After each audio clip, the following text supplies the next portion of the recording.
Okay, so as announced last week, today we will have a guest speaker, so that is second part of the lectures.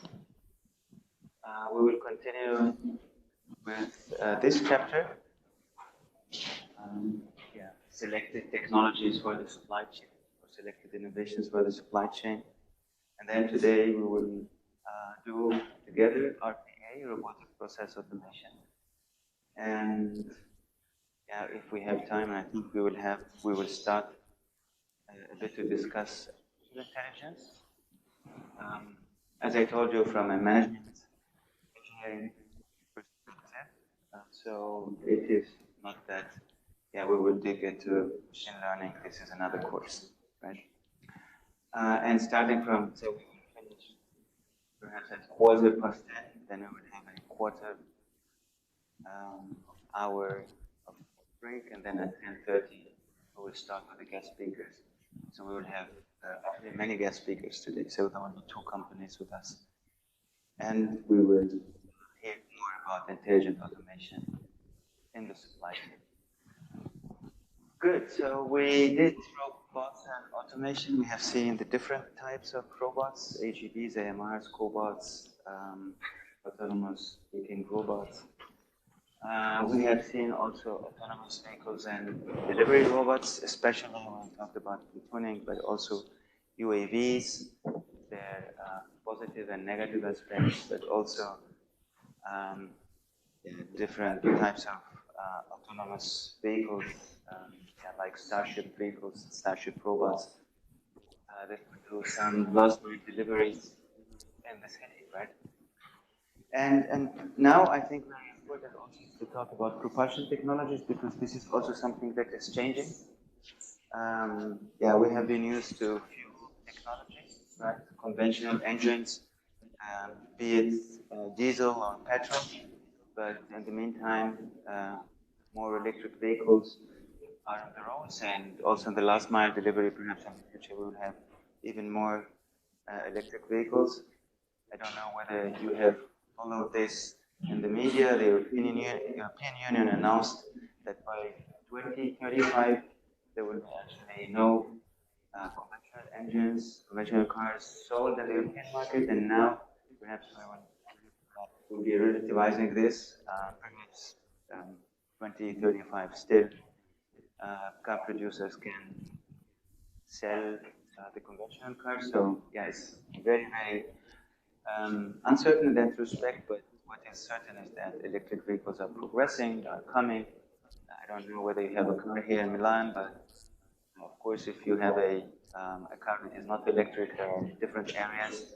For example, the area C in the middle of the city. When you go there, if you don't have an electric car, you have to pay.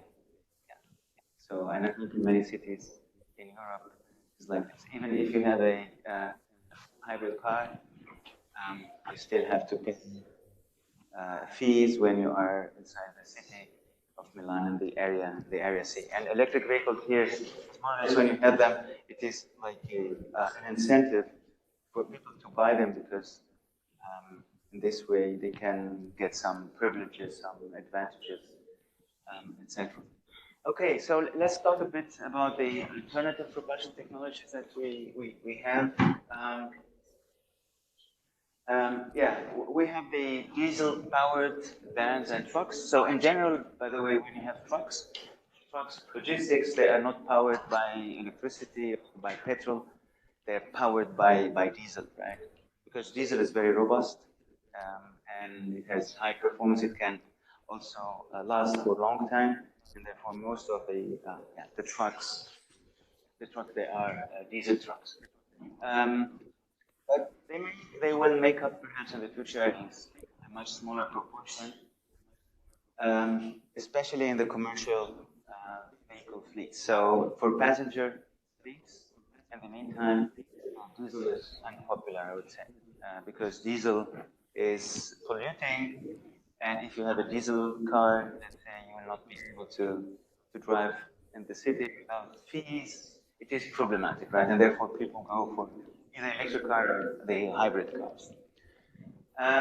Despite a wide range of alternatives, diesel technology has still the highest performance, as I told you, the highest performance with respect to robustness, with respect to duration, how long, let's say, a diesel engine lasts, but with respect to environmental performance, diesel engines have the lowest. So, and therefore, yeah, diesel technology is getting less and less used, especially in passenger cars.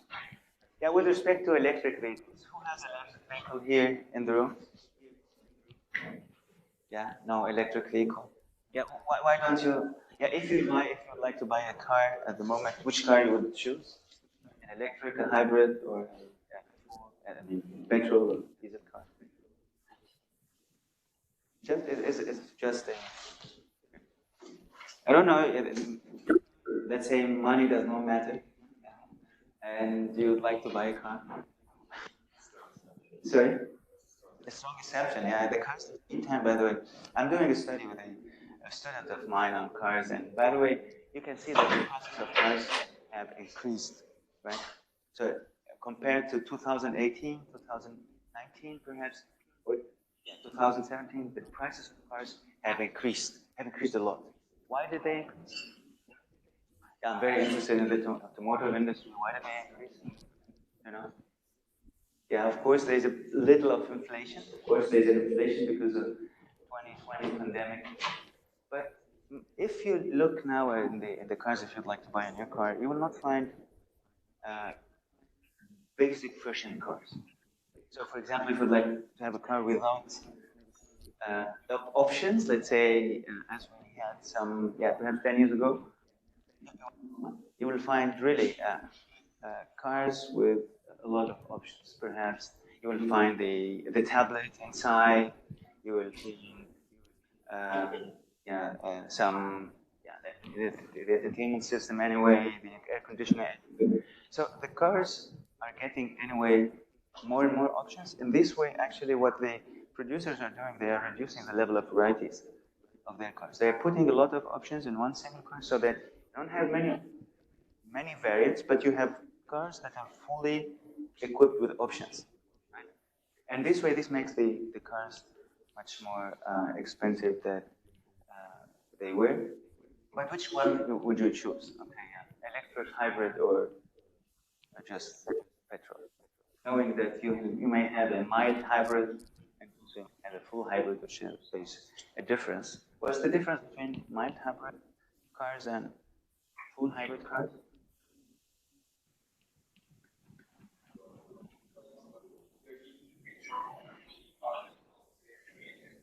Yeah.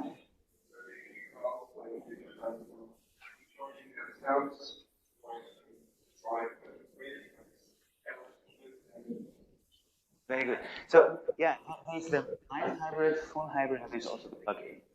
Yeah, the mild hybrid is that the engine, the electric motor, and the fuel engine, they work always together. They work together.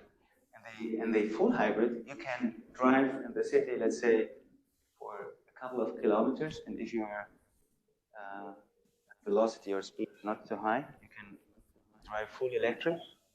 And when the battery, which is a small battery, is empty, then the conventional engine will start. And you have the plug-in hybrid. The plug-in hybrid, which is, you can drive either fuel or electric, and still, so if the car is not recharging itself, but you can plug into the network, right? So which one would you buy? And tell me why also. Yeah.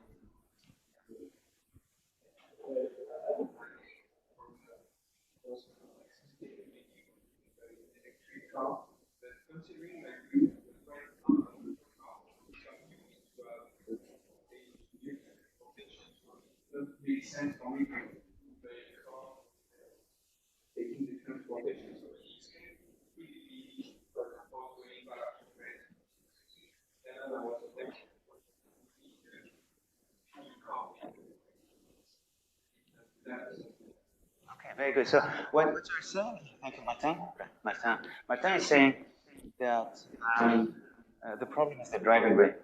yeah, this is what you are saying. Because electric cars would like to go, let's say, from Italy to France, although from Genoa to Nice, it would be very, very close, right? So with electric car, it would be doing it without any problem. But let's say from Milan to your city in France, you would need 7 hours of drive, and then you need a yeah, fuel-based car. Yeah, it's actually the driving range is one of the biggest issues in electric cars. But by the way, things are changing. Things are changing, and the technology is progressing at high speed. For example, I have seen just a couple of months ago that BMW is releasing a car with 800 kilometers driving range, which is yeah unbelievable. I think there are even some Chinese producers that are even releasing cars with 1,000 kilometers of driving range, which means that the technology is maturing. It's maturing, and then we are go around or to cope with that range anxiety, because I remember in 2015, 2014, as I started studying also the business models and supply chains and electric vehicles.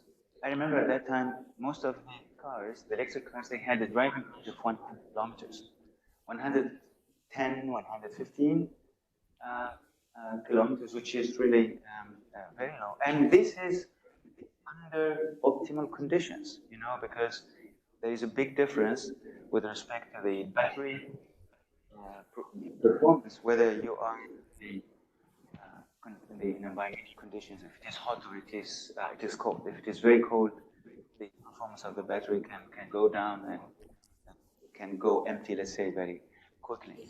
So, and there is also another problem, which is large and heavy batteries to power freight carrying vehicles. But also, yeah, when we take these plug-in cars, plug-in hybrid cars, it means you can get the electricity from the network, and also you have a fuel engine inside the car. The problem is it depends always upon what you would be using the car for.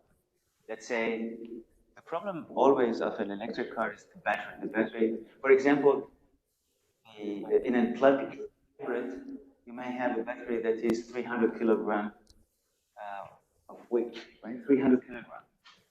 What does it mean? It means when you are driving, let's say, with a fuel engine, you have to carry these 300 kilogram always with you, which would increase the consumption of the car. Yeah. So for a plug-in hybrid, for instance, it makes a lot of sense if you have charging stations in front of, of your home, then you can always drive electric. But if you don't have, and most of the time you are driving, let's say, with a fuel engine and from time to time with electric, then you would be just carrying 300 kilogram all the time with you, and this is also not good from an environmental uh, perspective. Yeah, there have been, by the way, many calculations with respect to from which point actually electric cars would be environmentally more friendly. What do you think? Do you think that they are per se environmentally friendly?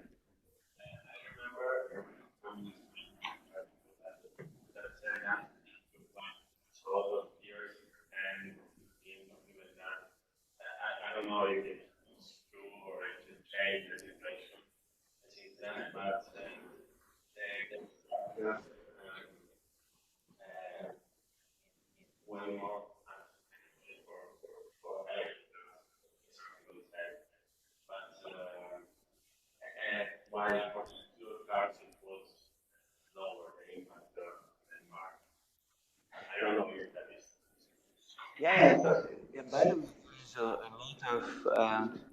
This is the green narrative. So, Liban is working and her thesis with me on the problems of the green narrative that we have. So, in general, we are saying electric vehicles, they are green. They are green. They are environmentally oriented. But we have to be very, very careful.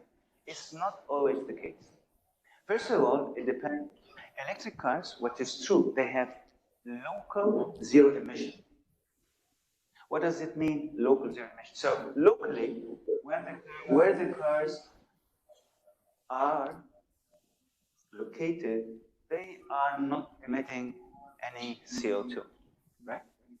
But we have to see, and we have to scrutinize actually, how we have been producing that electricity used in the electric car. So if we are using just fuel-based power or utilities in order to, or gas utilities, or I don't know, so not renewable fuel-based utilities, then of course the electric cars will have still an influence on the environment. The other thing is that they are very, very heavy and they need a lot of, because of the battery, and they need energy.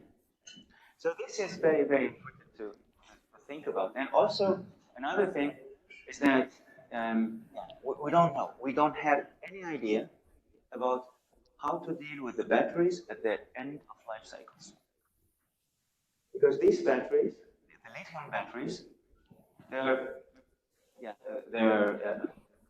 I would say sophisticated chemistry of what we have there, but what do we do with them at the end of the life cycle? We don't know. And this is something we have to think about. There have been even studies showing that electric vehicles actually are consuming a lot of water.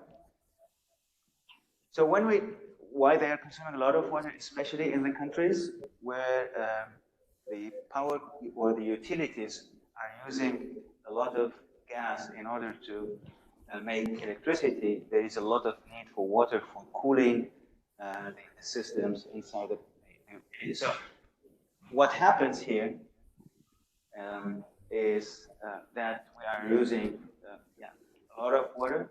We don't have an idea about how we recycle perhaps the batteries, zero local emission, but still at the global level we have still emissions.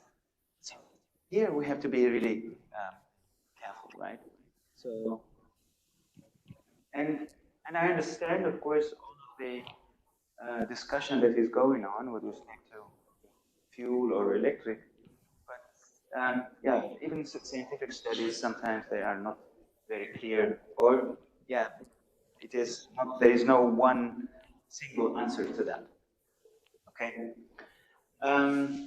What is, by the way, very clear, and this is something we have to, which is totally evident. If we are generating energy based on renewable sources, then electric cars are much better than fuel cars, right?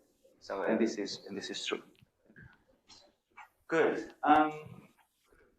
Electric vehicles may only be appropriate actually for certain sectors, such as city logistics. It would be, for example, very good in the city of Milan if we would have only electric vehicles, right?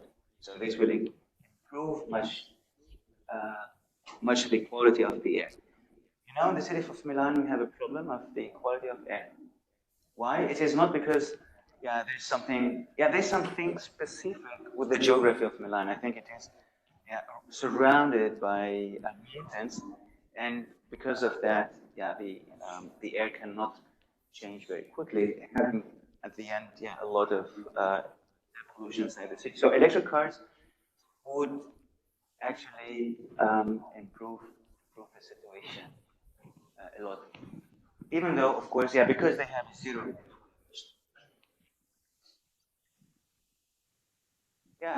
Here a bit of the hybrid electric vehicles.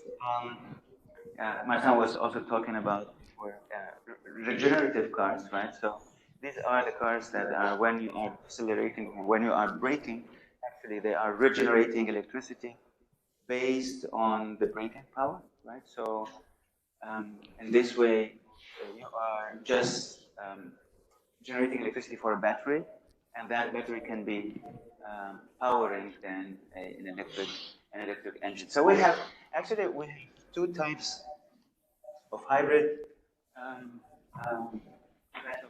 hybrid vehicles.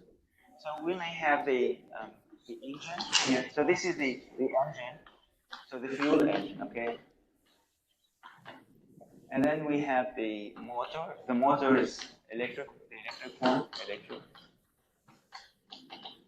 So both they are transmitting to the wheels, and this is a parallel hybrid.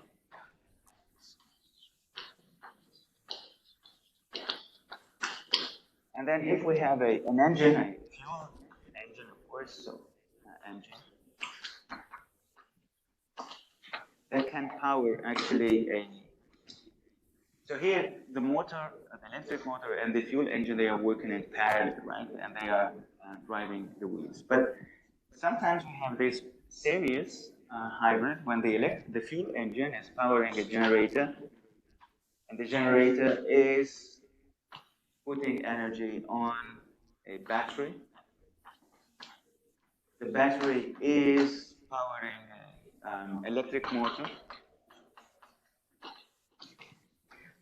and the electric motor is then powering the wheels. And this is a series hybrid.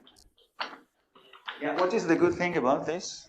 When you have this kind of chain, the good thing is that when you are in the city, for example, you can switch off completely the fuel engine, and then you can use an electric motor, and then you are driving clean, let's say, inside the city. And if you are on the highway, for example, you have the fuel engine working, and it is then generating electricity through the generator for the electric motor. Okay. But these are two types of the hybrid systems.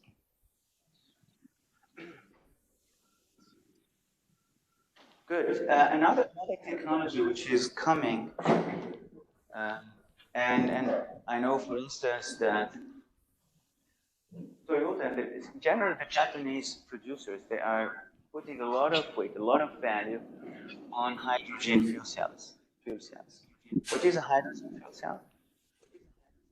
So, okay, we will not go into the technology inside how it works, because they're complex systems, but there is a fuel cell inside the car that is powered by hydrogen that is able to generate electricity that will be saved or stored on a battery that will drive an electric engine or electric motor.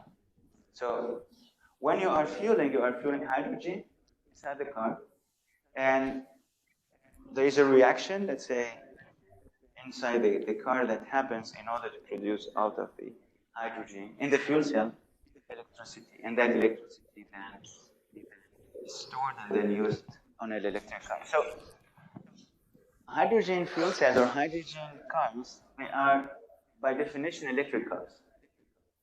But when you are having a plug-in electric car, you are getting the electricity from the network. When you have a hydrogen car, you are getting the hydrogen, but you are producing the electricity in the car. And this is, by the way, we have done a study with a colleague of mine with respect to hydrogen cars, and then whether hydrogen cars will be so common in the future. Who would be winning, let's say, the electric cars, the plug-in electric cars, or the hydrogen cars? And we have talked to many experts in the automotive industry. And what we found out is that there is a bit of skepsis, let's say. People are skeptical with respect to hydrogen technology. Although, as I told you, companies like Toyota, they are putting a lot of value. They are really pushing the development of that technology. German manufacturers, for example, they are not putting a lot of weight on it. So they're a bit skeptical, let's say, with respect whether hydrogen technology will be so common in the future. Now, what people think, and they think that hydrogen technology will not be used in passenger cars in the future. This is one of the results of the study that we did.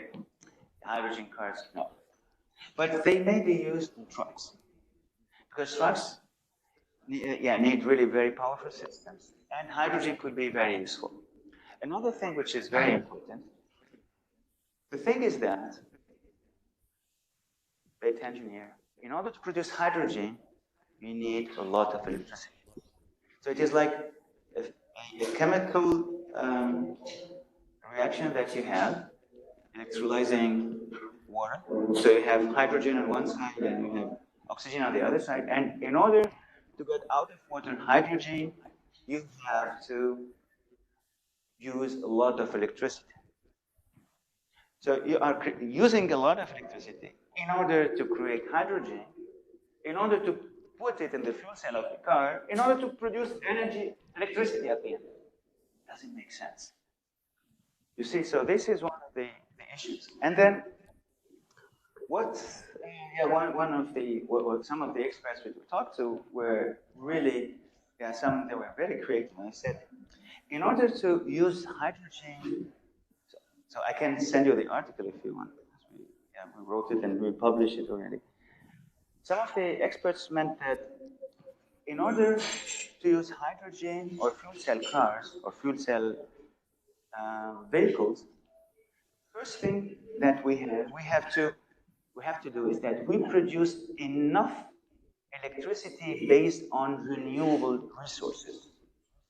So we have to produce a lot of electricity based on wind, based on solar energy, so that we can cover all of the needed energy required to power our electric vehicles, assuming that in the future we will be using only electric vehicles.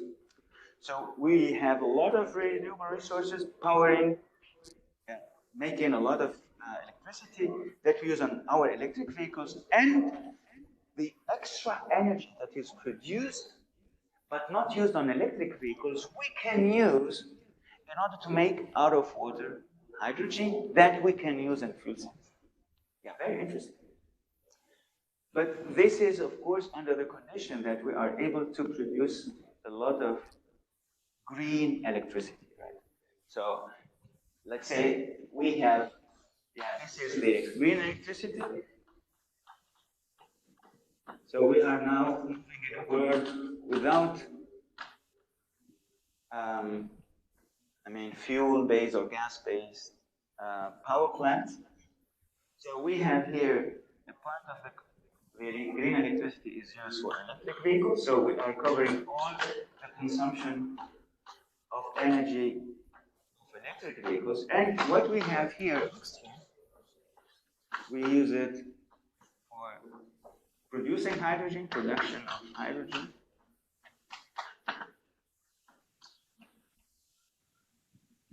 That we can use in fuel cell electric vehicles, the FCEVs, fuel cell electric vehicles. So this is also an interesting thinking how we may make our mobility in the future greener than it is at the moment.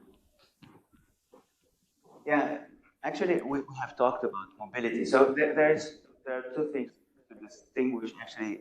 Passenger mobility, which is very, very important, but also logistics, which is also very important. For passenger mobility, I told you this, I think, in one of the first lectures that we had, that we have a problem here, that the path according to which the mobility system has evolved is actually suboptimal, right? It is based on car ownership, and car ownership is problematic, right? Yeah, I will not get into that example. We have made a bit of small calculations as we talked about this. Great. Any contribution or any comment on this? Still, this kind of discussions will accompany us in the future, right? So, which car would you buy next? You have to think about it, right? Would you buy an electric, full electric, plug-in hybrid, full hybrid? Do not buy a diesel because you may have problems. So now perhaps you can still drive with diesel, but in the future perhaps it will be completely prohibited because of environmental performance. So which one? And the other thing is, for instance, I forgot to tell you about this. There are studies showing that in order for an electric car to break even, let's say, or to be, not to break even, to be better from an economic point of view than a fuel car or a hybrid, you have to drive with that electric car about 150,000 kilometers. When you drive more than 150,000 kilometers, it starts to be profitable because the starting price of electric cars in general, of course, if we don't take into account some governmental subsidies. So there are a lot of governmental subsidies in the meantime. But if you take the price of an electric car, it's generally higher than the equivalent car in the fuel or the conventional version. And what happens is that we are interested always in the total cost of ownership, which is the TCO, total cost of ownership. So for an electric car is more expensive. Electric car is expensive. You have to pay more money for it, right? But on the other hand, which is very interesting, by the way, if you have an electric car, the maintenance is almost zero. It's not zero, but it's zero maintenance. Yeah, let's put it like this. Because you don't have oil to change, you don't have all of this complex technology you have in the fuel engine. The technology is very simple, and it does not need a lot of maintenance. But on the other hand, so here you don't. So for maintenance, so for running costs, no.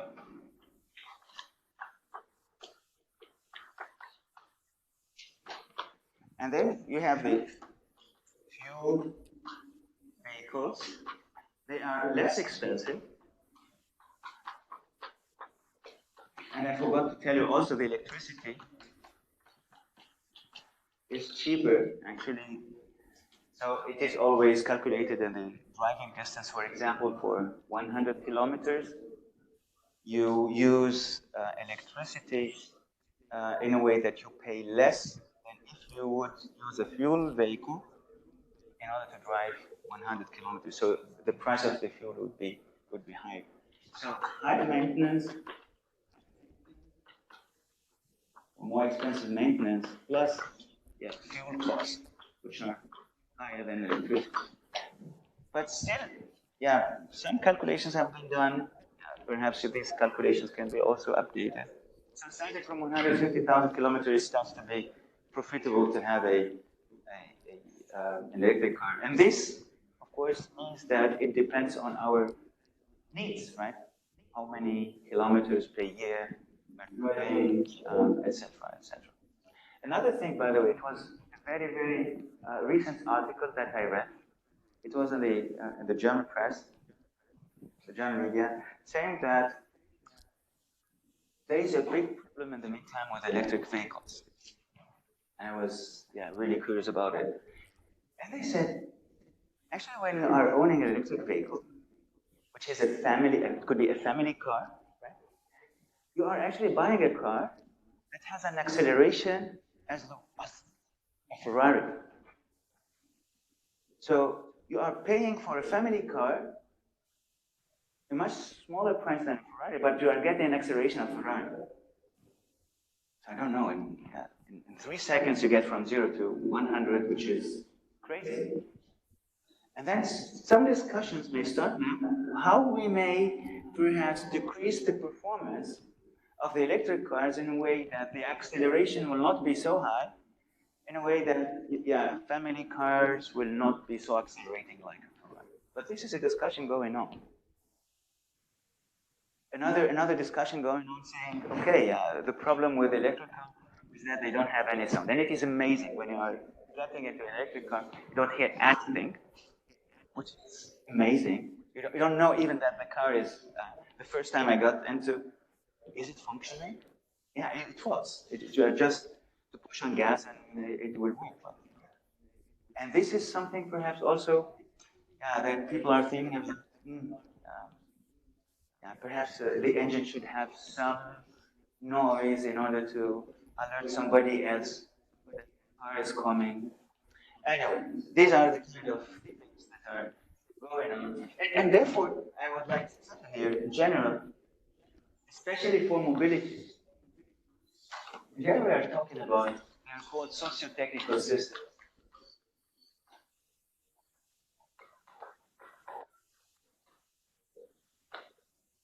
So mobility, for example.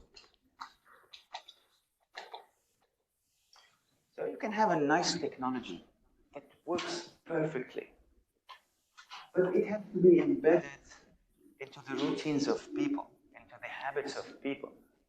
For example, one of the biggest issues with electric cars is that people still do not have the habit of getting to the charging station because perhaps there are not many of them. And then to wait, let's say, half an hour for getting your car fully charged in order to be able to go, let's say, from Milan to Munich, which is about 600 kilometers, right? Or 550 kilometers. So people are not prepared for that. So technology, even if it works perfectly, if people do not accept it or it is against some of the habits of people, the drive-free range anxiety. I need a long time in order to fully charge it.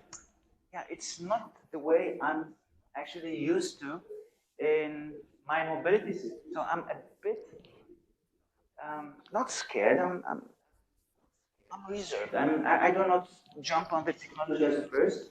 I will see, and therefore this is extremely relevant that technology does not exist in a vacuum. Technology exists in a social system, right?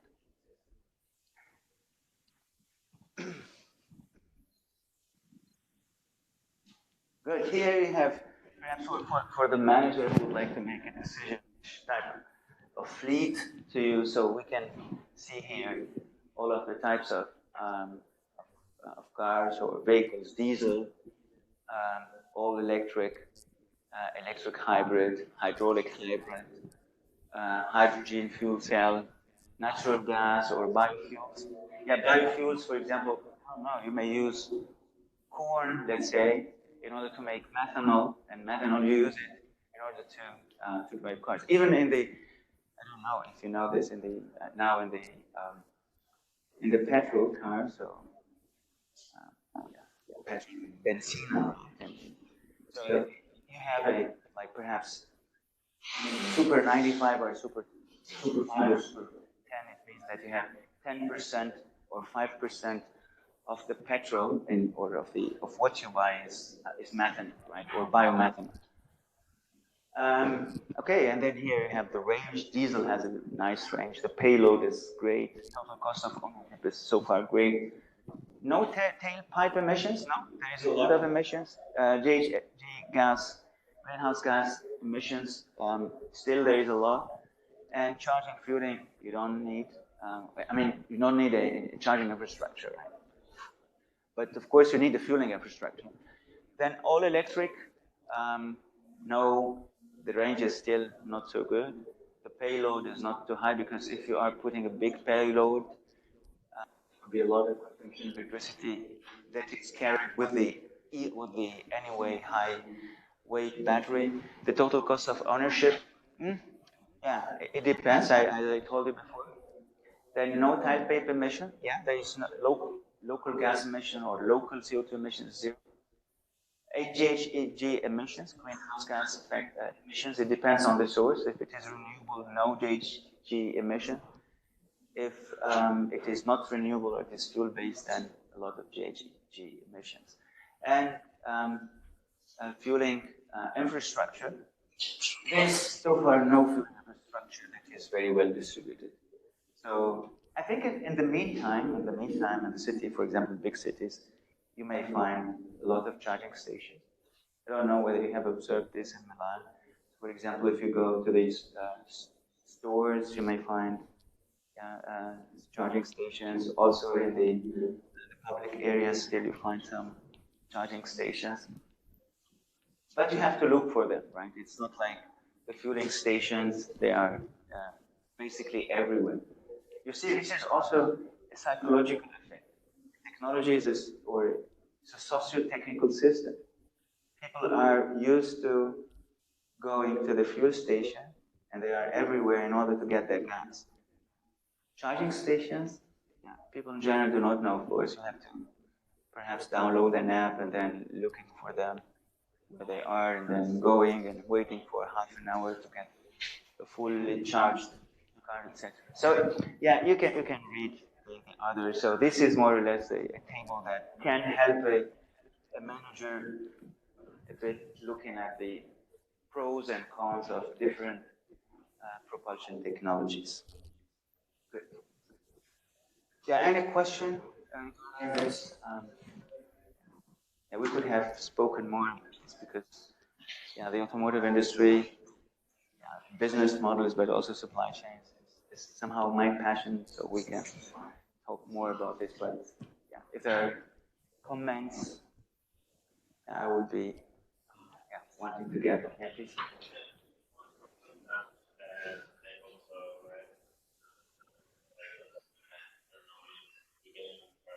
Okay, good.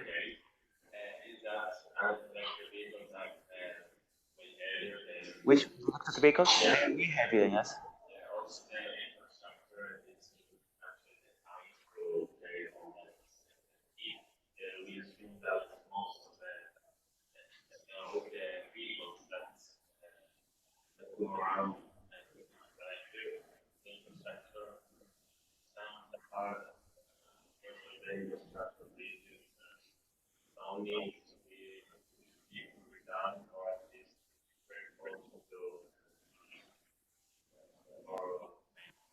I do not know whether it is true or not. So I did not read that study, but um,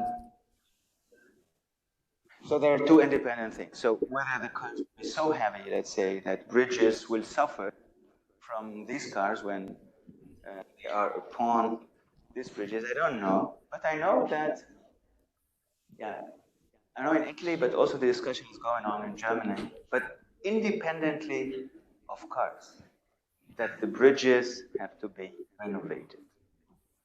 So from now and then, I'm reading new studies. Okay, for example, in Germany, yeah, 30 or 40% of our bridges have to be renovated. Yeah, some time ago in Dresden, it is in the city of Dresden. There has been, I think, yeah, one. It was one bridge that completely collapsed. Yeah, also it happened in Italy. So therefore, we have to be very careful. So I'm not saying it's true or not, but I'm confirming that there is a problem with bridges, which is completely independent of electric vehicles. Good.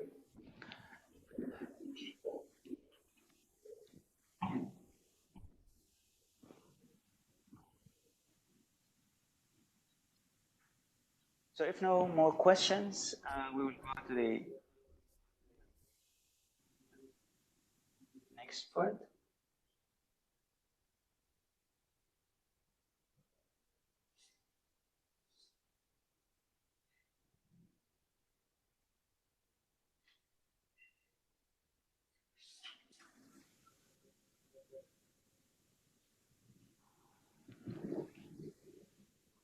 Yeah, I hope that you the documents, the PowerPoint. I uploaded it yesterday. I confess a bit later, but you find them on Weebit. If you would like to download them, you can do now. What we will discuss is the technological innovation with big impact on the supply chain. So, again, about the structure of this part or the what part. We dealt with supply chain concepts, right? New supply chain concepts, for example, e-retailing, the marketplaces, etc. Then we looked at technological innovations for the supply chain. We looked at the different types of robots, the alternative propulsion technologies, etc. And these technologies that we have dealt with, they are for the supply chain. So when we talk about trucks are for the supply chain. When we talk about electric vehicles for last mile delivery, they are for the supply chain. Now we will be talking about technological innovations that have been actually developed, not necessarily for the supply chain, but they have been developed for general purpose. It happens that they have a lot of uses and interesting implementations in the supply chain. And these technologies, they are RPA and AI, so robotic process automation and artificial intelligence. And I will give you next week blockchain, because we will talk also about blockchain technology next time. And then we will upload today another article that we will discuss next week. It is more or less about 3D printing, right? So also a very interesting technology that can have implications for the supply chain. who has already heard about RPA, robotic process automation? Yeah, nice. So yeah, we will start from the very beginning. Good. So we are here selected technological innovations with big impact on the supply chain. We will deal with robotic process automation and artificial intelligence. Let's start with RPA. So here, I would like to start with a problem. So the initial situation, since a long time actually, management has been trying to structure work, to create routines and to evaluate performance in a standardized way. So management wants always to have standardized processes, so processes that go the same way again and again and again. Now, having this standardization and having these routine processes actually would say that we are making people as robots, right? So people are doing the same thing. The question is, would it be possible to get the robots out of the humans while optimizing business processes? So we have spent a lot of time, long time, in order to get routines, in order to get standardized processes. But especially on the shop floor, people may be doing the same tasks and again and again. But also in the office, right? So here with robotic process automation, we are not talking about the shop floor. No, we are talking about the office, the work in the office. And still in the office, we are doing things again and again. Yeah, I can tell you something that I'm doing again and again. For example, when I go to a business trip back, I have to make my to make my travel. It means that I have to insert all of the information, all of the documents related to my trip in order to get reimbursement. Believe me, this process, it costs me every time about 1 hour. 1 hour just taking the documents, scanning the documents, uploading the documents, putting the numbers, trying to get, putting all of these argumentation, why I did this and why I did that, and it cost me a lot of time. So it's like a routine. I can do it. I have done it really many times. Do you think that it is value adding? Yeah, for me already, because I will get my reimbursement. I cannot get my reimbursement for the business trip only if I put it. So I will get money back. Without it, I will not get my money back. But still, it's annoying. It costs a lot of time. I would have done something else with that time. But anyway, this is, it is what it is. But now, let's think if there is a robot in my computer that does everything for me. Scan my emails, let's say with the invoices, let's say coming from the hotel, coming from the conference, coming from, I don't know, from the train, then putting them, getting them, scanning the emails, extracting the PDFs, putting them then in the system, and making that business trip completely, and also getting into my account, because we have to have some traceability here. In the meantime, in the business, when you do a business trip in Italy, you have to show that you have spent the money yourself, so that the money is getting out of your account. So you have to go to your account and then print the page which shows that the cost has been taken over by yourself, etc. So it is a lot of administrative procedures. Yeah, perhaps you do not do this at the moment, but believe me, when you start working and you have to go from A to B and you have to book a hotel, to book a train or an aircraft and an airplane, etc., you will be having to do this. Huh? And before you have to, of course, to get all of the authorizations for doing it, etc., But now think of having a robot, not a physical robot, but a software robot inside your computer that helps you with all of this. Would you happy to have it or not? And this is exactly what robotic process automation can do. So it's having a robot on your computer doing the routine tasks for you. It is not science fiction, it is a reality. And there are, by the way, many, many companies that provide systems by means of which you can program these robots. You can also, the programming is not C++ or Python, it is drag and drop, so it's high level programming. It's not it should not be very difficult, right? So, and these companies that are really leading now in the area of robotic process automation, and then we will hear also more today about it from our guest speakers. Yeah, the leading company worldwide is UiPath, actually. UI. So this is the leading company worldwide in the area of robotic process automation. If you would like to have robots on your computer, you may use UiPath. And you have to pay a license for every robot you create. This is their business model. So it is not like a software, you put it on your computer and you are done. No. For every robot you create on your computer or for you, you have to pay a license. And there is another also provider which is known, it is called Automation Anywhere.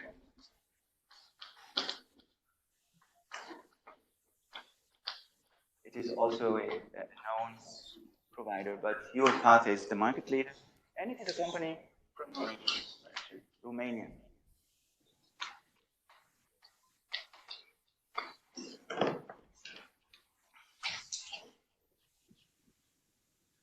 Good. What is RPA? Now we have a definition for RPA. It denotes a software system which imitates the steps that humans perform to carry out repetitive activities. So exactly what you do will be replicated by the machine, by the robot. I don't know. You open your Outlook, you say to the robot, open my Outlook. You say to the robot, browse my emails by providing a password. Oh, sorry, a keyword. Let's say you are looking for a certain, scanning your emails for a certain keyword. Then the robot can do this. And then tell the robot to save all the attachments in the image with that keyword. And it will do that for you. So instead of you going to your Outlook, putting a keyword, I don't know, you are looking for, I don't know, for a certain, and then you are putting a keyword, and then you want to have all the attachments of the emails with that keyword. Yeah, sometimes we do tasks like this. So the robot can do it.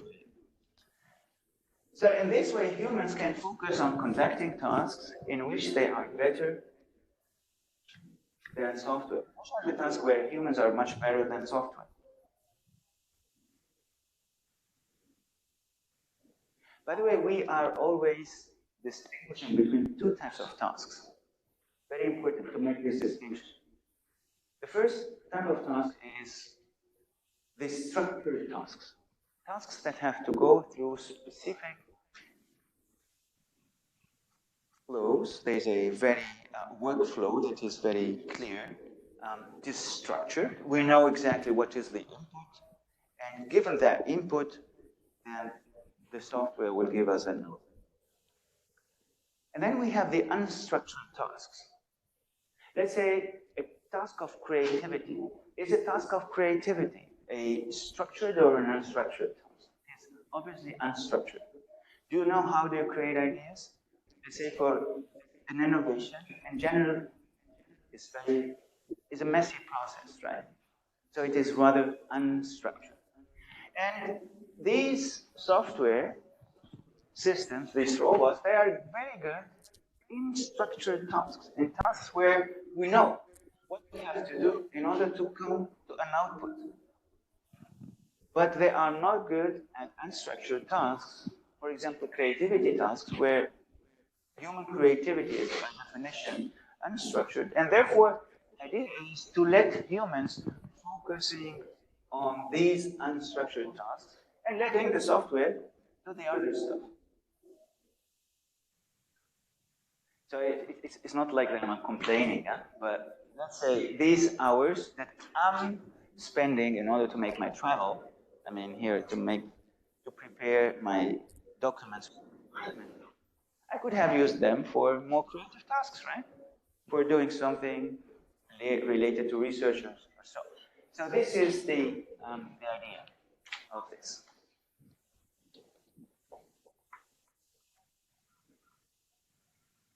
Good. So before the introduction of RPA, we have people, let's say, interacting with different applications, software applications. And once we have a software robot, so it's not any more humans that do that, but the software robot is the one now that is interacting with the different applications. So here you have an idea about the types of tasks that we can do. This is just a selected set. For example, data extraction from structured documents such as Excel tables. Data scraping from the web. By the way, extremely interesting. So instead of you going to each website and looking, let's say, for certain keywords, what you can do is that you give the robot the different links that you would like to search, and the robot will be doing this for you. Some people ask me sometimes, isn't similar to the macros of Excel? It is similar, yes, but the macros of Excel cannot handle complex tasks as the ones that are handled by RPA. So the macro in Excel, perhaps, they are dealing only with Excel. Here, the robots, they can handle tasks that can be involving different applications. Right? And we will see an example after that. Merging data from different applications, opening emails and attachments and searching by means of keywords. Yeah, doing tasks while executing if-then rules. So if they are if-then rules, then these tasks are structured. You know, we have if, this is the input, then we have the output. Sometimes there are tasks where we may have exceptions. And robots, in general, they cannot handle these exceptions. If there is an exception, then humans have to be involved and to solve the issue. Right? Now, let's go. Yeah, I hope that it works well. I have a video, 3 minutes. It will show you in a supply chain example how it works. I hope it functions well. Anyway, in your documents, you find a link on the slide just before. Anyway. Have you ever wondered what robotic process automation, or RPA, can do for you? In short, it provides a competitive advantage by helping you improve both accuracy and speed of operations while radically driving down costs. So how does it work? In this video, we'll show you how UiPath streamlines an invoice process end-to-end. You are about to see a robot performing the following activities. Monitoring a dedicated folder where invoices are saved in PDF format. Reading invoices from that folder one by one. Extracting key information from the invoices. Opening SAP. Filling in invoice details in SAP. Sending email notifications. Please note that the robot will do some activities in the background, such as most of the invoice-related actions, monitoring a folder or checking its email address. Now let's see it working. Right now, it's monitoring a folder where 3 invoices are stored and collecting all the information needed so it can register them one by one. It then asks the tester to introduce the email address where the posting notification will be sent, and also performs basic checks to see if the SAP and runs it on its own if not. Logging into SAP using its credentials, it then starts processing the invoices one by one. We can see it filling in data such as vendor code, invoice date, invoice number, invoice amount, invoice description, and GL account, and ends up by filling the payment term. Following that, it registers the remaining 2 invoices in the assigned company code.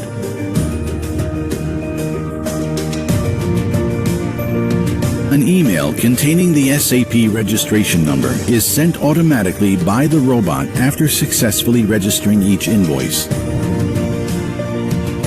Checking in the background, the robot verifies whether the VAT on the invoice matches the one in our database, and if so, will post it automatically.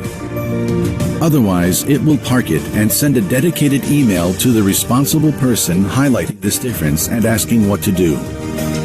Post the invoice or to cancel it and send it back to the vendor. All the invoice's details are visible in the email it sends, so let's reply with yes to the message for an invoice with a VAT difference. Finally, it will check its email address in the background, access SAP using the appropriate transaction code, and post the invoice.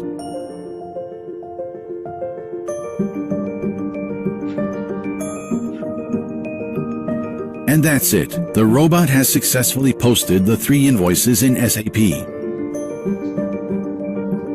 Do you want to know more? We're happy to help. Contact us here. This is the advertisement part of the video, but I think the video is showing very well how it works. So, yeah, perhaps trying to recapitulate a bit what we saw in the video. So you get invoices from different suppliers.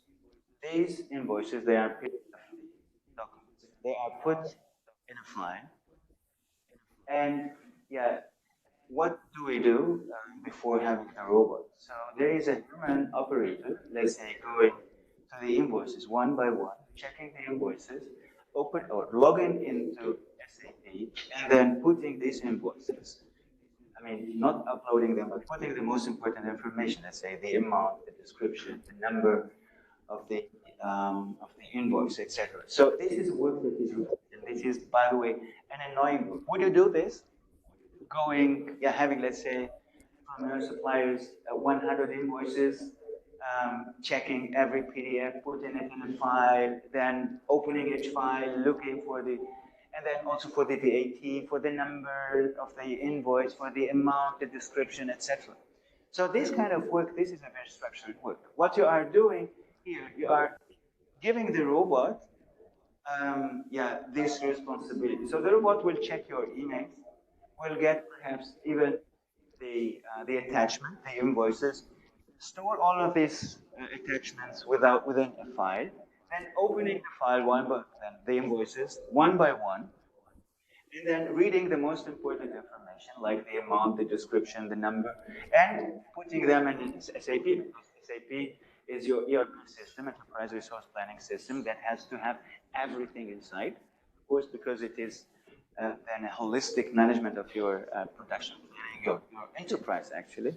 And then all of this information are done. Then next invoice, third invoice, etc. And then when the robot is done, we'll send an email to the persons that have to be notified saying, yeah, we have done the work. The work is done. What's better, right? People will do it perhaps not willingly. People will do a lot of mistakes. People will, actually here, they could have used the time for better tasks, more creative tasks. Here, the robot will do them, zero mistake, very quickly, and also at a portion of the cost, right? Because even the license would be much less costly than what the human being would be would be taking, let's say, as a salary for doing that task. Now, what are the process and task characteristics that are appropriate for RPA? It should be highly rule-based. It should be high volume also.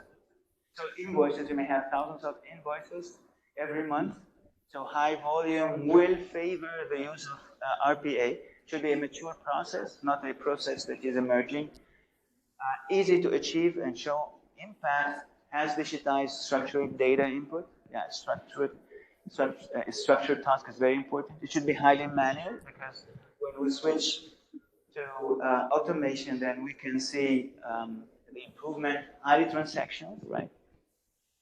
Standardized, highly repetitive, low levels of exception handling. If we have many exceptions, so perhaps specific invoices with different formats, I don't know, specific thing with, let's say, 50% of the invoices are special, then people have to get involved every time where the robot encounters this type of invoices. So if there are a couple of exceptions, it's okay. So the robot will not touch anything and will say to you, this is something that I cannot handle, please do that. But if it is something that is routine, the robot will be doing it again and again without any problem. So you can imagine if there are a lot of exceptions, the robot will get stuck every, very, very frequently, and this is not positive or advantageous. Less complex processes, they should be well documented, and it is better if it interacts with many systems. Look, when we look at this example, there are two systems I think that could be involved. First is perhaps the email of the operator with the invoices. So the robot can open the Outlook and then look for invoices, right? And so the second system is as a SAP. So it opens then SAP and then put all or insert all of the important information regarding the invoices in SAP. You see, this is integration of software systems, but it is not integration that is made at the source code level, because I will come back to it. Integration of IT has been, for a long time thought to be, okay, we have to integrate the systems inside the background of the system. So we have to use the same formats of the data. We have to use the same, perhaps, algorithms and processes so that two systems can communicate to each other, right? But here, we are not integrating the systems from the back end. We are just operating with the front end. So the system is logging into, with a password, to SAP. So it's using actually the interface to the human being, and then doing all of this stuff. And it could be well integrated or interacting well with another software system without having the integration from the background. It's just in the front end. So as humans work with software applications, right? Please.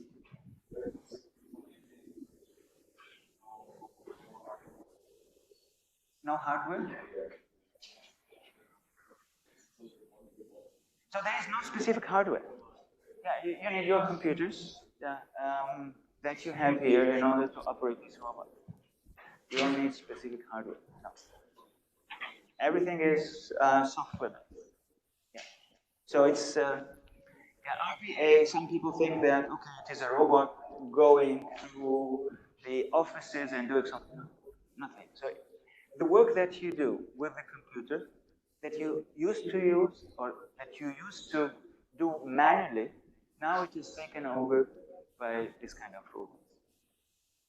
So they are virtual robots. You cannot see them.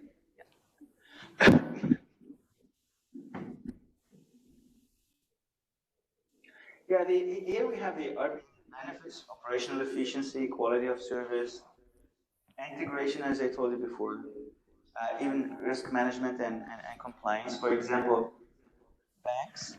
There are some banks that banks, they have to show compliance. They have to do compliance reports every now and then.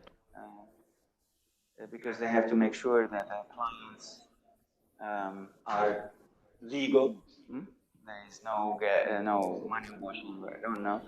So and therefore some banks, for example, they have installed or they have programmed some RPA robots that go through, let's say, social media or Facebook or whatever, and then try to get or to understand whether some customer profiles, some customers of the bank have perhaps some illegal or some potentially illegal behavior.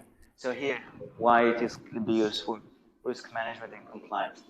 Actually, the range of using this kind of robots is really huge, is very, very broad. Now let's look at some examples from the supply chain.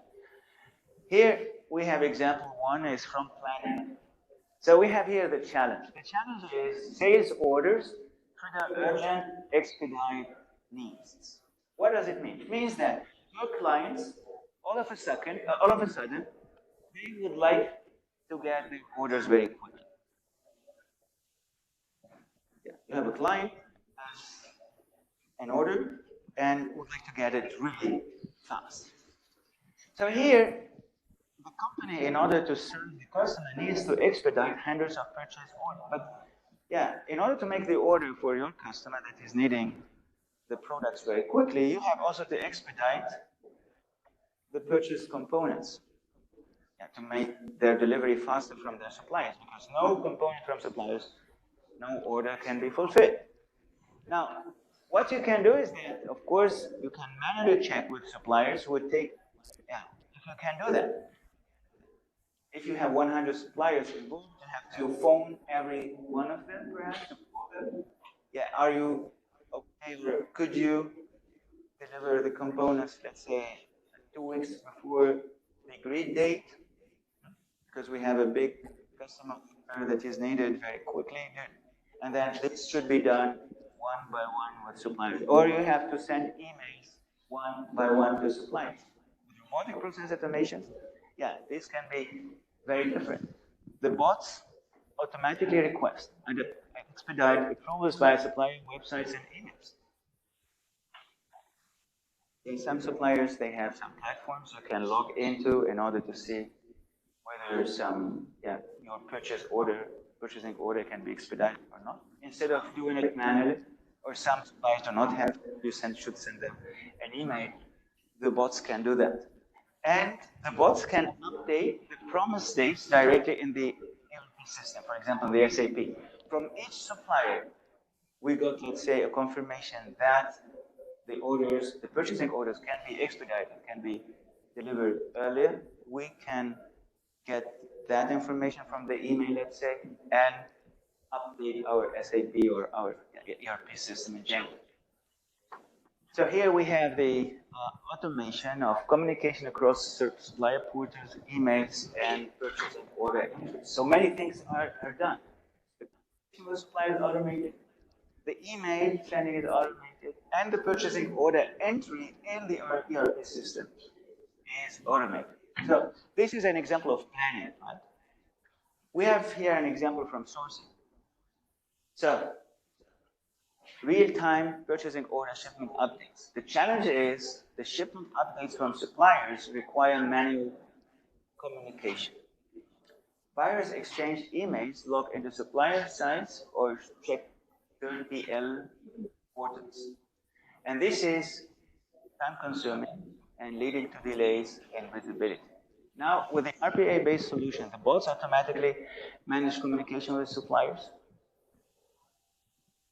Shipment updates, by the way, this is not like expediting in the first example. The first example is about planning. Shipment updates, what does it mean? It means that I would like to know, after, of course, I place a purchasing order with my supplier, what is the status of my order? Right? Whether it is in production, whether it is being prepared for shipment, whether it went out of the warehouse now with the 30L logistics service provider, I would like to get this status. And somebody has to do that, right?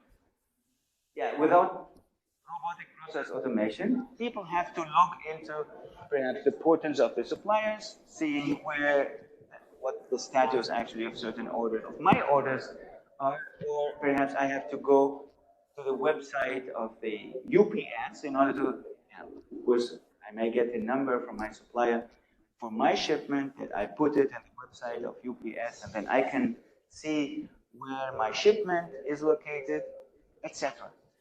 Robotic process automation will do this automatically. So it automatically manages communication with suppliers. The bots log into supply websites and shipping portals. This are of the third PL providers to retrieve latest shipment updates. And shipment status is updated continuously, keeping buyers informed 24/7. Why are we doing these shipment updates? For example, if there is some delay, we can know about the delay very early, right? And then we can try to arrange our production, perhaps in a way that we don't need, let's say, the shipped components now, but we may arrange in a way that, okay, when they come next week, because there's a delay of 1 week, we can use them when they come. You see?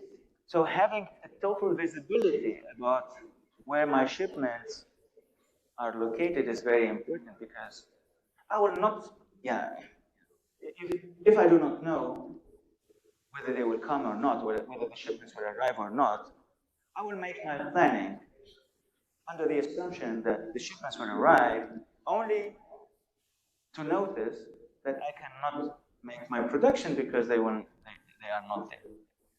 But if I know early that they will not arrive, I can rearrange my planning.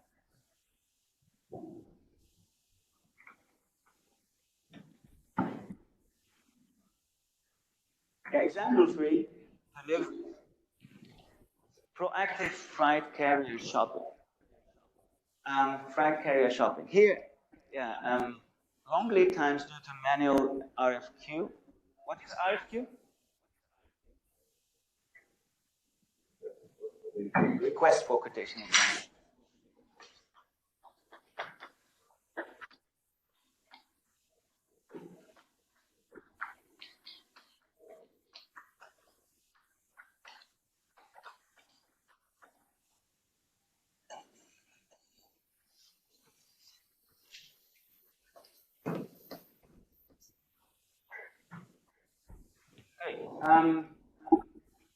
Let's say a producer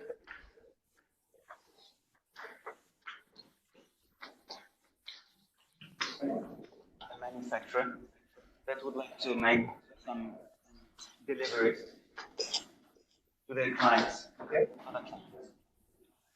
And then the producer would like to get the logistics providers that will do the deliveries. So the logistics service providers. So there are many of them. This is 1, this is 2, this is 3, and there could be much more. What the producer will do is that the producer has deliveries. Obviously, the producer will not do these deliveries itself, but will engage here some service providers.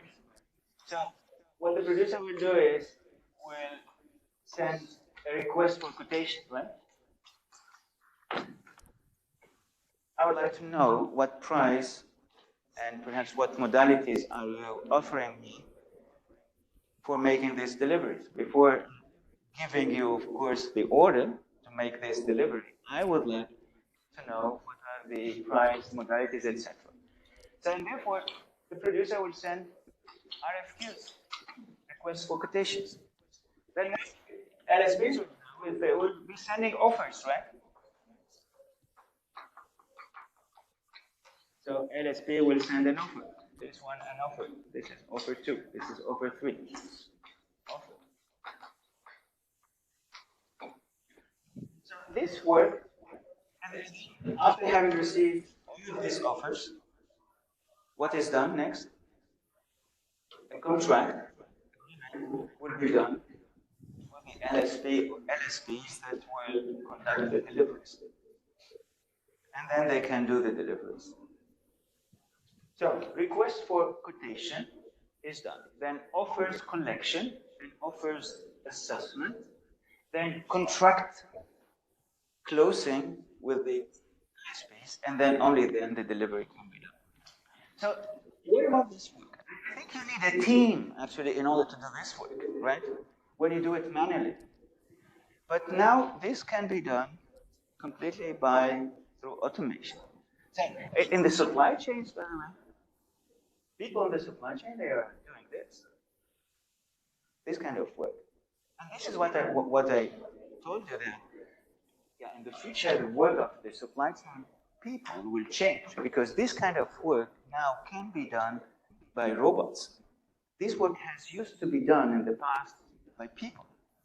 So people requesting for quotation, people collecting offers, people assessing, evaluating, people making the contracts with the LSPs, etc.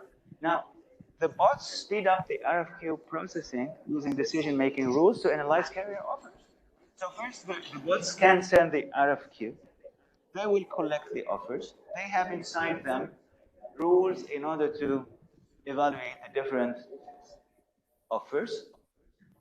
Management is then notified with the preferred carrier, and then bots automate contract creation and submission based on behalf of the enterprise.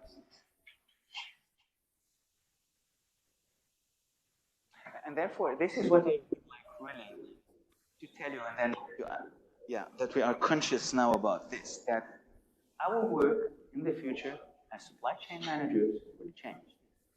Because these kind of things people have been doing in the past. These kind of jobs in the future may not exist anymore. The job of a supply chain manager will change. Perhaps it will be about supervising these bots. You see, there is a change in the work from doing all of this stuff to supervision. So the kind of rules here, the kind of rules that are programs that are put inside the robot in order to evaluate the different offers from the logistics service provider, this is what the supply chain manager has to do. Right? You have to think about these rules. You see, this is an important work. The other stuff, which is routine-based, standardized, can be done by the robots.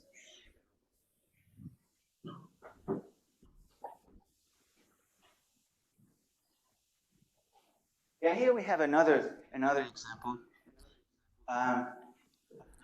In inventory management. So a company has multiple plants in different countries, each using different inventory systems. Plant A, located in Germany, uses SAP. Plant B, located in Italy, using Oracle. Plant C, located in Poland, uses a legacy system. So this is just an example. And Plant D, located in Spain, uses a custom-built system. That we don't know anything about. It is not standardized. It has been built specifically for Plant D in Spain. It is a proprietary system. These systems don't talk to each other. So they're belonging to the same company. There are different plants distributed in different regions in Europe, but these systems obviously cannot talk to each other. Can SAP talk to Oracle? Never. Tell SAP and Oracle, please integrate your systems. They're telling, what are you telling us? No, you cannot integrate them. Because when you integrate, you have to open up both systems. Oracle can have a look what is happening inside SAP, inside the source code, and the other. No, they will never do that. But what you can do, you can integrate the system from the front end. Right? You cannot, in the back end, you cannot integrate. But in the front end, yes, using robots. So these systems don't talk to each other, and setting up deep system integrations or middleware can be expensive. So this middleware, there's some middleware, of course. If you have SAP, let's say, Oracle, yeah, but they're very expensive, and you may not find those. And you put a middleware between both. So it is a software system that integrates both of them. They are time-consuming and politically sensitive, especially across divisions. Tell the plant in Germany, yeah, I would like to see your data, and I'd like to see how you are working with SAP. The plants in Germany will not do that, even though they are belonging to the same company. Yeah, sometimes even in the same plant, different departments, people do not want to share things with each other. Yeah, don't talk about different regions. Yeah, this is a human being, so we cannot change this.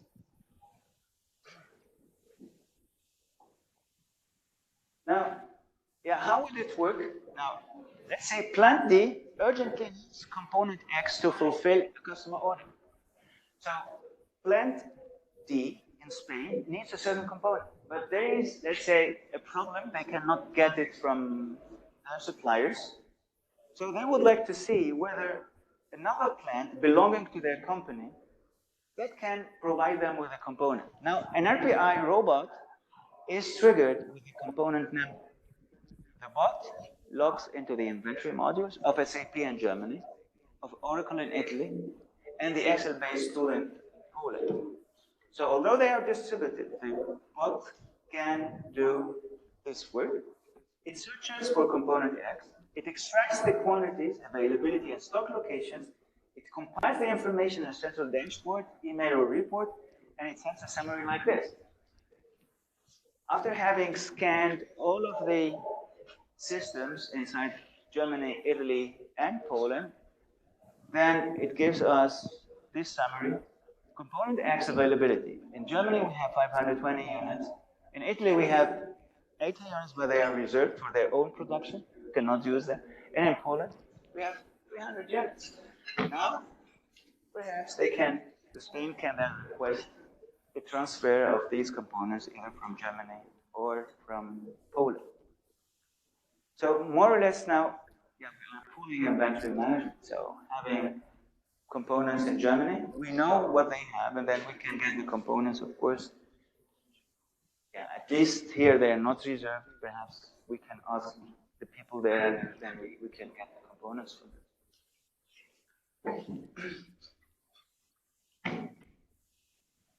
Yeah, these things, by the way, they are not possible without having these kind of robots, right? Because remember, yeah, we are using only one single case, but if it is a complex product with thousands and thousands of components and extreme complexity in inventory management, if you have one single component, of course, you can manage everything. But if you have thousands and thousands of components, things will get very complex, and you need somehow to automate all of these processes. Yeah, here we have further examples of RPA use in the supply chain, in procurement. So yeah, I'll not read all of them. You can read them at home. So buyers, for example, procurement. Buyers manually check supplier emails, enter vendor data, and create purchase orders. Okay. Now the RPA bots extract supplier info from the emails and forms, autofill ERP systems, and trigger then the purchasing order. This saves time, reduces data entry errors, and speeds up onboarding. Now, yeah, look at this and tell me what it reminds you. Invoicing and payments. Accounts payable teams match invoices with purchasing orders and delivery notes. Then enter them into the payment system. Now RPA cross-checks the purchasing order from, of course, the company, the invoice coming from the supplier, and the delivery info that has been coming from the warehouse. If matched, it processes payment, so it will release the payment or flags issues if there are differences. What does remember?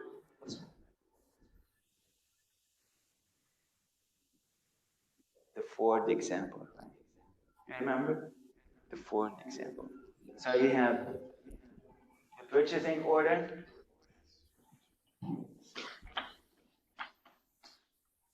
you have the delivery note, you have then the invoice, So at Ford, before the improvement, people had to see whether all of this data is matching. Of course, the robot can do this, but remember, Ford still solved the problem much more elegantly, even without any automation. Yeah, you remember. So I will not repeat this. Yeah, remember they have put this central database. The purchasing order has been put there. When the delivery comes, then at the delivery warehouse, then they will be checking whether what he's delivered is confirmed or is conform to the purchasing order, and then they can release the invoice just before, sorry, release the payment just before receiving the invoice from the supplier. But this is something we have already done. Yeah, just to check all these three documents, an RPA can do this very, very well. Good. Now, I have an exercise for you. This is an exam exercise also. Could be an exam exercise. It's kind of preparation, your preparation for the exam. Yeah, now I tell you that the exercise will be much easier. It will feel much easier because we are discussing RPA, and then the exercise will be about. But during the exam, where we have done AI, we have done blockchain, we have done, yeah, then you will have some technologies, and then you have to think about the one that is most fitting. But not only which technology is most fitting, but there is a bit more of this, and you will see here. The question. Now, you have to concentrate a bit with me because it's very important for the preparation of the exam. A logistics service provider handles high volumes of international shipments that depend on commercial and cargo airline flights, not operated by the LSP. Okay? The LSP makes or arranges, handles international shipments with aircrafts that do not belong to that LSP. So, for example, DHL has its own fleet of aircrafts, but they may also send some shipments with Lufthansa cargo. Why not? Sometimes these are delayed due to weather, technical issues, or airport congestion. Yeah, not all flights are arriving on time. We know this. Now, this creates several issues.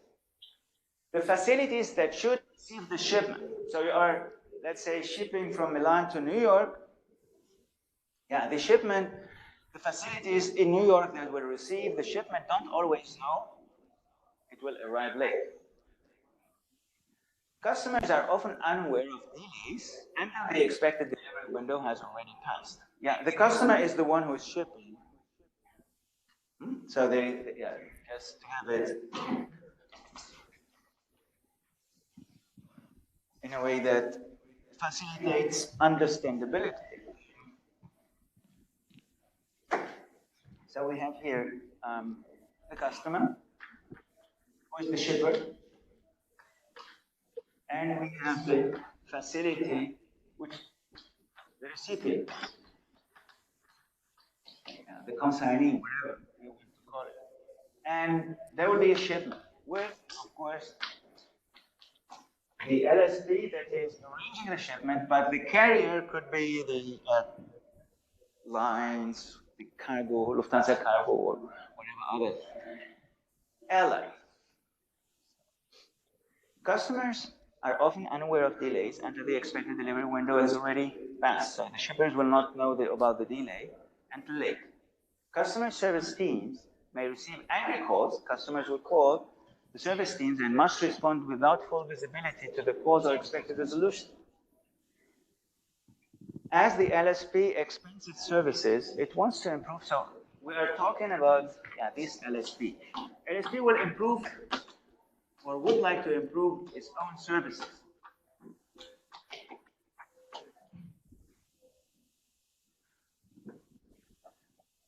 And it would like to improve how it predicts delays and proactively inform clients. So clients, they can make, of course, their customers, and also the facilities that will receive the shipment. Then management believes there's room for a more intelligent data-driven approach. Is it clear where the problem is? Is it clear? So logistics service provider would like to improve its own services by alerting its customers and recipients of their customers about any delay that may happen.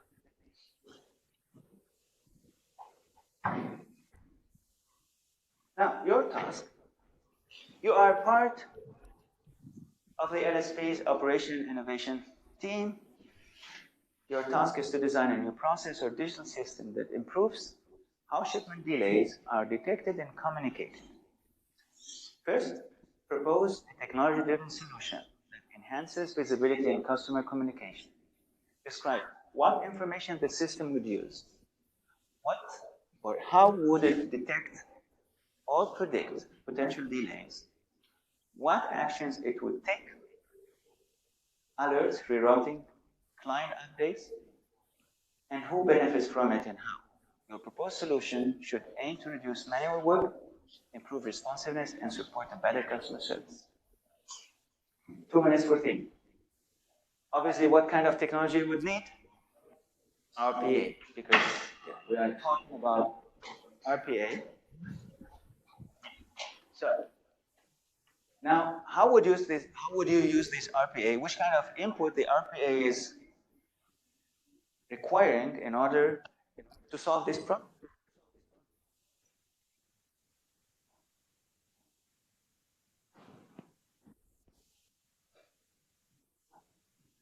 I just would like to have the idea, the main idea, then we can go to the details.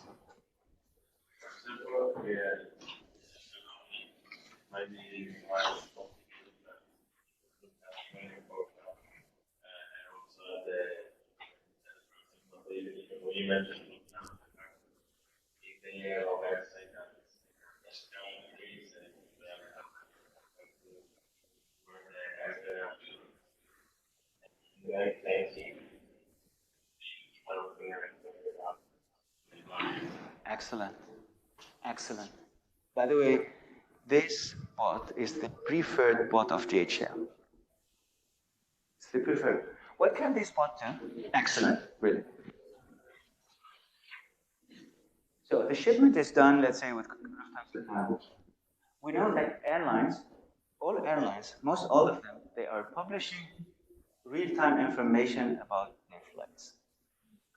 What this company should do, they should have a bot that automatically log in to the different airline companies that are operating or that are shipping goods or this LSP, this logistics service provider, goes there and will look at the current state of the flight, whether there is a delay or not, and how long is the delay. If there is no delay, nothing should be done. If there is a delay, then this information will be retrieved and there will be automatic information of the client, the customer, who is the shipper, and also the facility that will get the shipment. A very simple robot can improve extremely the services provided by logistics service provider. Now, let's go a bit to some of the details. Yeah, the technique obviously is RPA. The bot is an automated flight monitoring. So it can go to the public airline websites, flight tracking platforms. There are FlightAware. This is a platform where you can track all the flights worldwide. Airports use feeds. So even the airports are providing you information about whether the flights have arrived or not, or if they are delayed. Delay detection. The bot compares the scheduled arrival time from the LSP shipping data, because of course we will be mentioning to our customer the delivery date, and this will be inside the system. Now, it will be compared with the actual or updated estimated arrival time. If the difference exceeds a certain threshold, for example, 30 plus minutes, you can determine that threshold. It's marked as a critical delay. Now, there will be a notification trigger. This will be done automatically by the robot, by the bot. If the delay is confirmed, the bot sends an alert to the destination facility, to the recipient. An automatic mail. Then it updates the customer service dashboard at the LSP itself, so the dashboard here. So this information is visible also internally. And then an automated email SMS is sent to customers in order, yeah, there's also an email here. Email sent here, and automated emails recipient and customer. Now, other actions, not rerouting teams of the DNA affects hub connections. For example, if the shipment has to go to a hub, and then in that hub, the shipment cannot catch any more connecting flight, it should be rerouted. And suggest rescheduling last mile delivery slots if necessary. For example, I don't know, there would be a trip from the airport then to the destination. Then the last mile delivery has to be here rescheduled. Technologies, yeah, RPA platform, yeah, UiPath, automation anywhere. Then flight data APIs like FlightAware, or just getting into the websites of the airports. And yeah, here integration, yeah, it's actually, as I told you, this is the preferred, one of the most preferred both at DHL shipment tracking and customer service systems. Good. Any question about this? Is RPA interesting? Right. Would you consider it in the future? Yeah, some people who are interested, of course, can do some. They have some training, but it depends on whether in the future it will be the area or not. But today there will be also among our guest speakers. There would be Marco, and Marco was my student, and he did his master thesis in the area of RPA for supply chains, and now he's doing, yeah, only intelligent automation. So yeah, we will get to know also Marco in a couple of minutes. Any urgent questions? Okay, if not, then yeah, we now and we will continue at 10:30.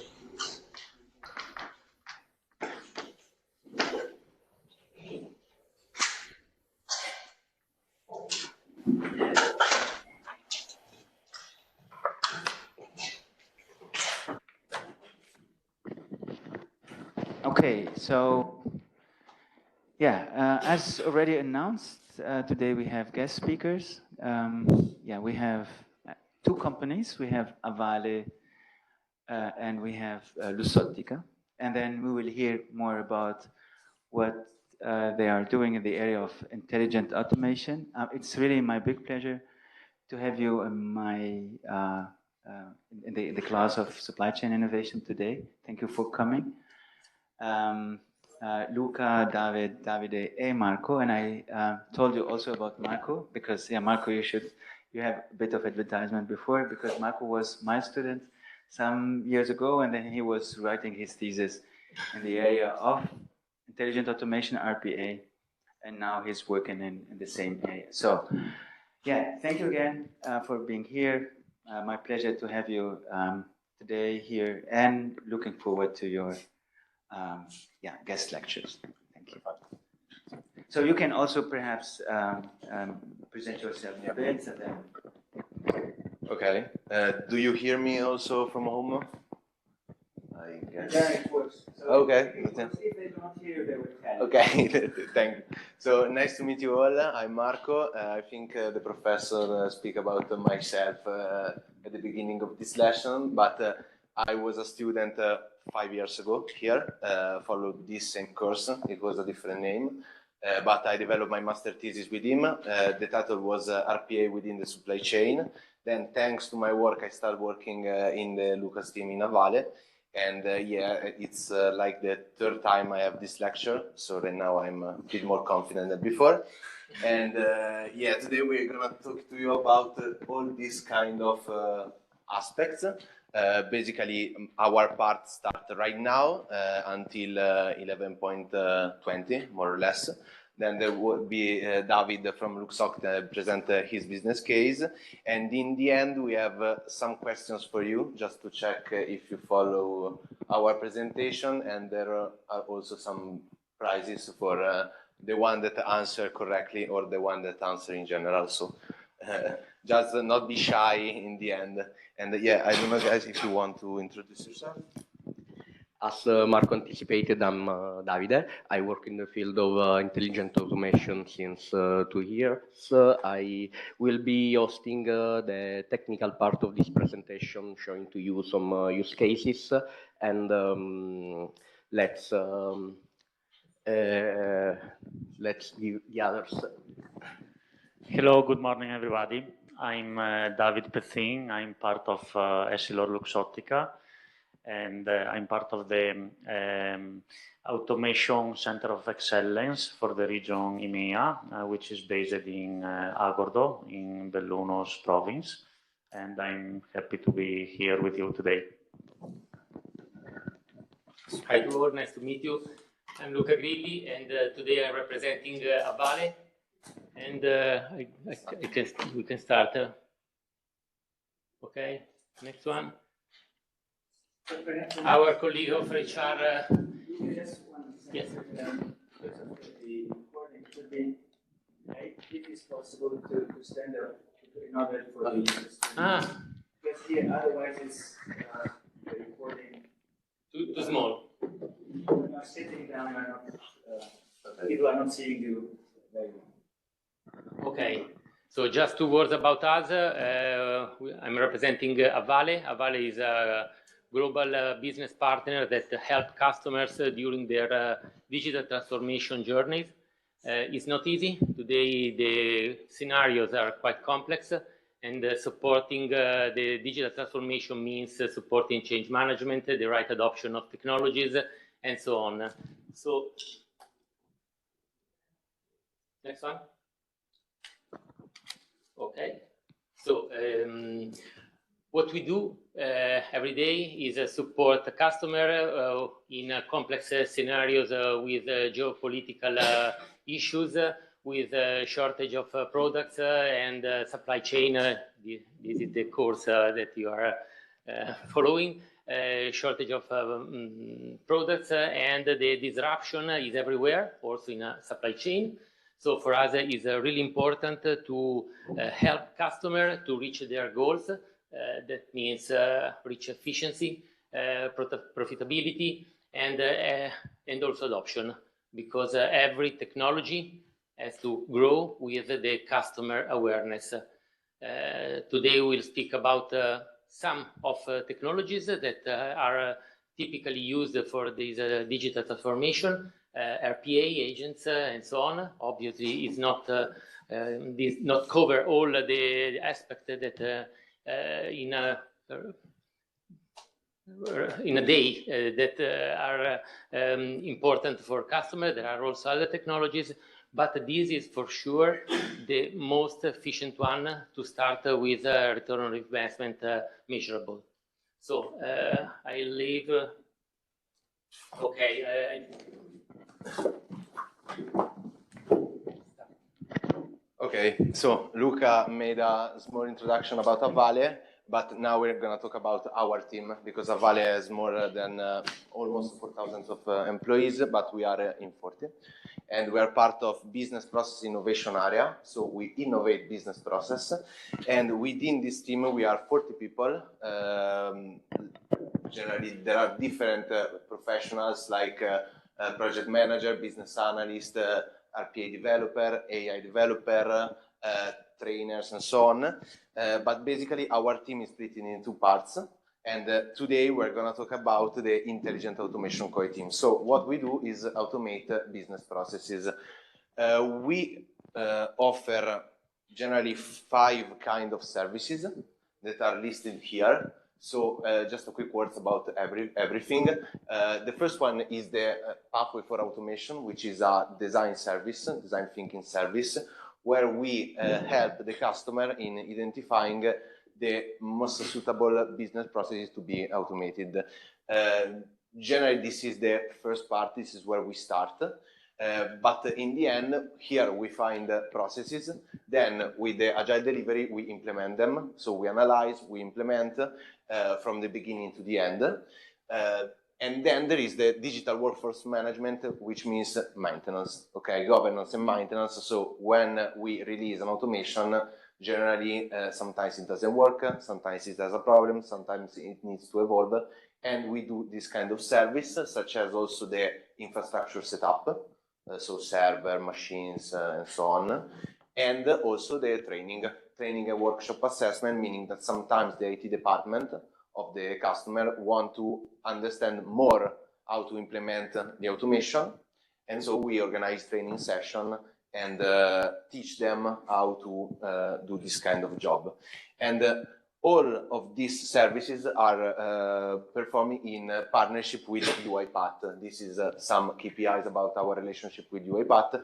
I think you might know UiPath, maybe the professor told about it 2 hours ago. UiPath is a leader in the business process automation field globally since 2018, and they are still leaders, and we are a partner of UiPath. We have developed more than 500 RPA projects, and for all of them we have videos of use cases. Some of them will be shown by Davide in a couple of minutes.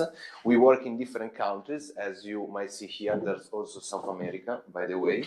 And we are basically also platinum partner, which means the highest possible recognition about our partnership with them.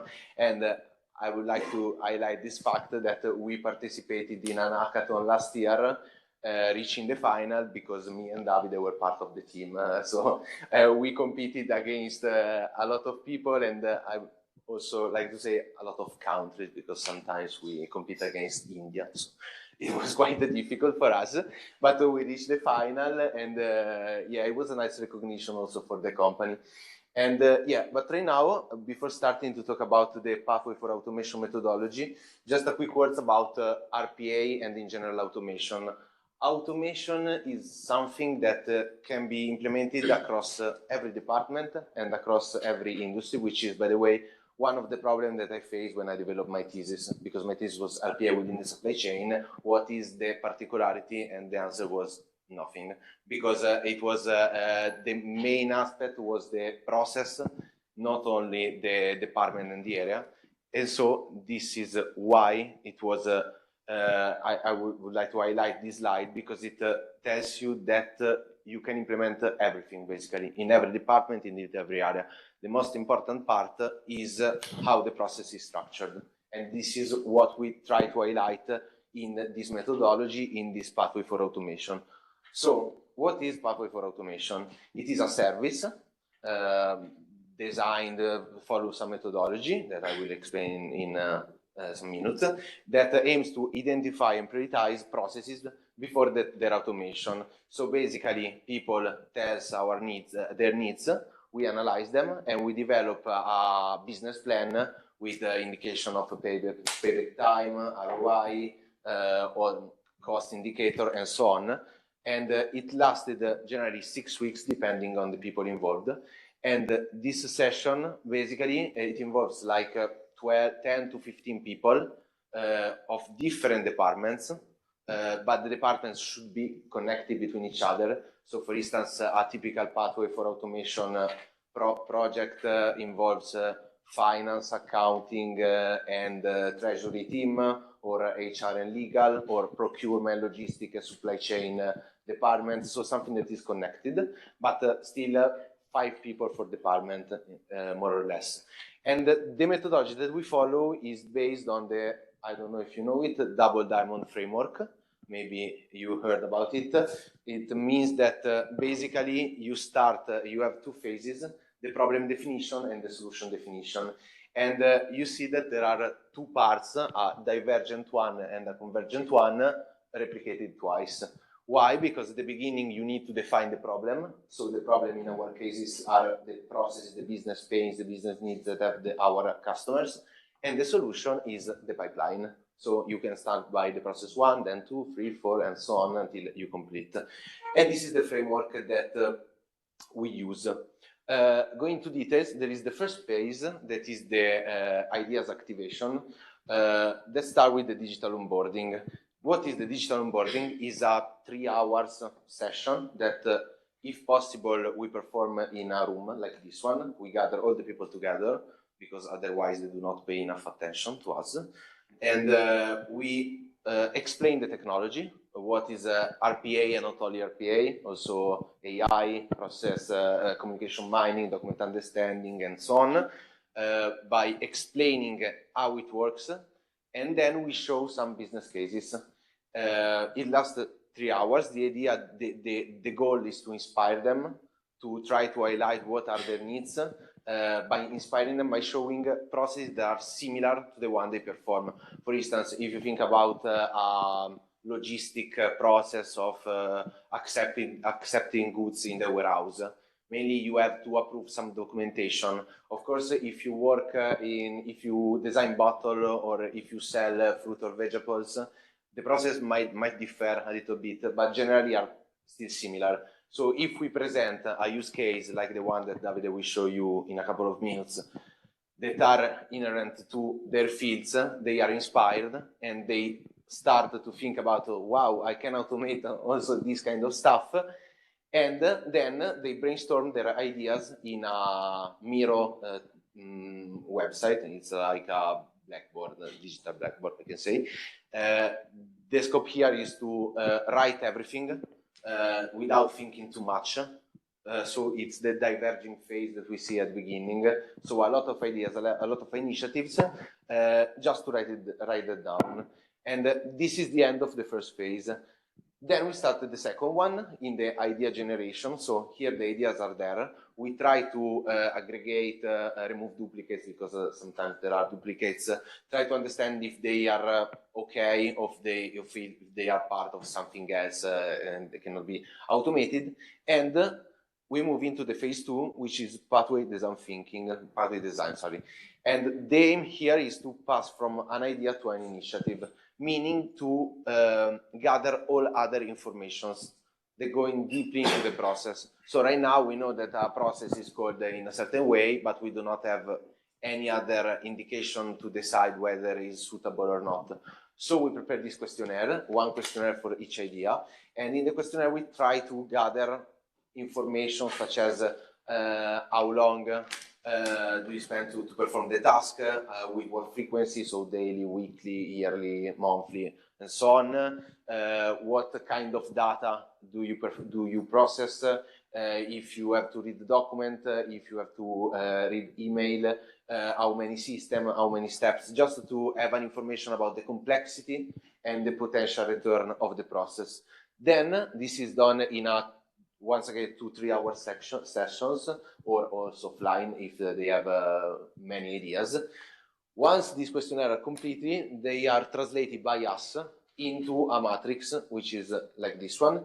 We have 2 dimensions, okay? There, in the horizontal axis, the estimated business benefit, meaning how much time can you save, and translate it in economics. So maybe full-time equivalent save, economic returns, and so on, depends on the customers. And on the vertical axis, the estimated automation complexity, so how hard it is for us, what are our effort, our prevision to automate everything. And based on this analysis and on the data we gather, we position all the initiatives in the different quadrants.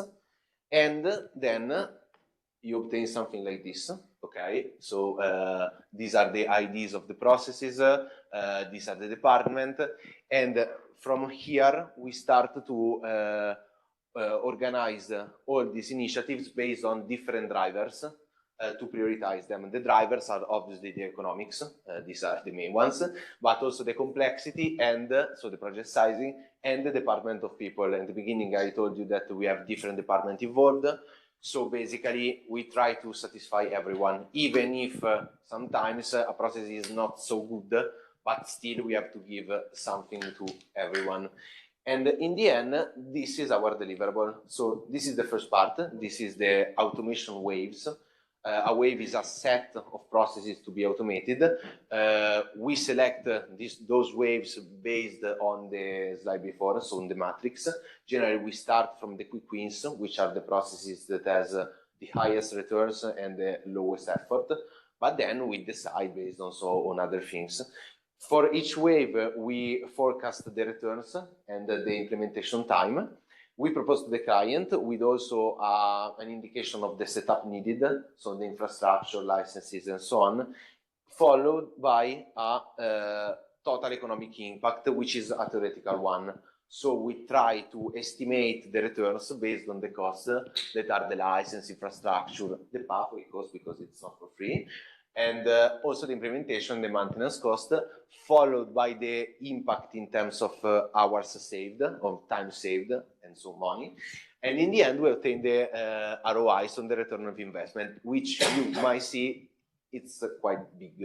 So the numbers are there, are okay. I might highlight that they are also underestimated, because sometimes people are not so precise in telling how much time they spend to perform the task.